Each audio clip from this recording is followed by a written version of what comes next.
Hello everyone. Hello. I'm Cameron and this is Denilson. Hello. Today we're going to show you a few tactics for sorting bottles to make it quicker to scan them in Wayspace.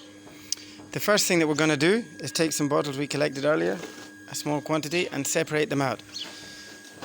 What you would do on a waste audit site, you would make sure that this pile of bottles, where all of the people collecting bottles drop them, is kept apart from bottles that you've already scanned.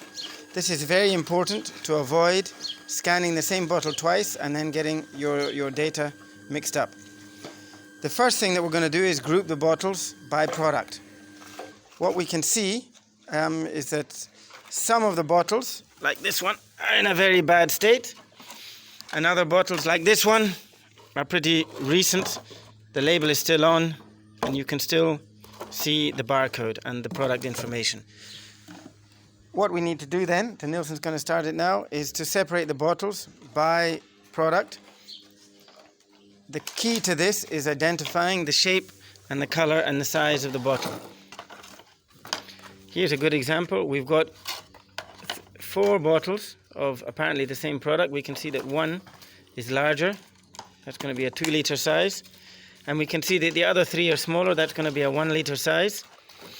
Luckily for us, one of the products has got a label on. If you hadn't guessed it, this is Sprite. But the label's enough for us to read a few digits of the barcode.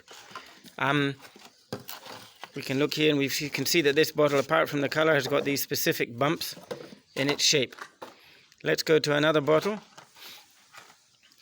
We can see here another popular brand in Mozambique, which is Easy.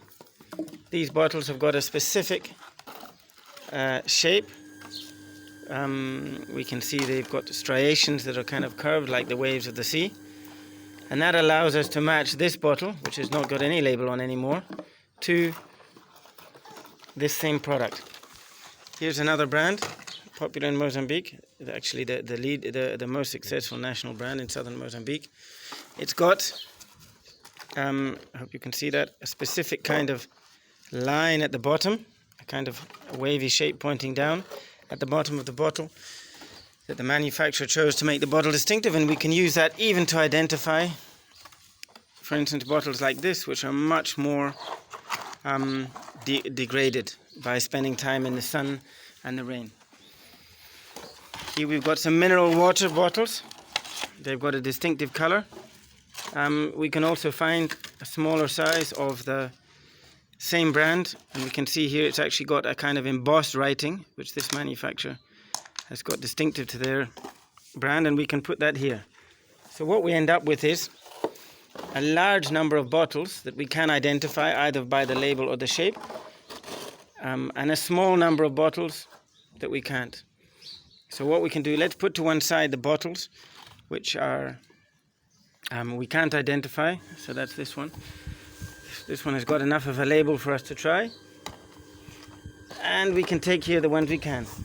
When you begin to learn the products, what you find is that even bottles like this, which are on their own, you begin to recognize. In this case, this bottle has got these distinctive bumps on the bottom, which means it's a brand in Mozambique called Frozzi. So that's the first step.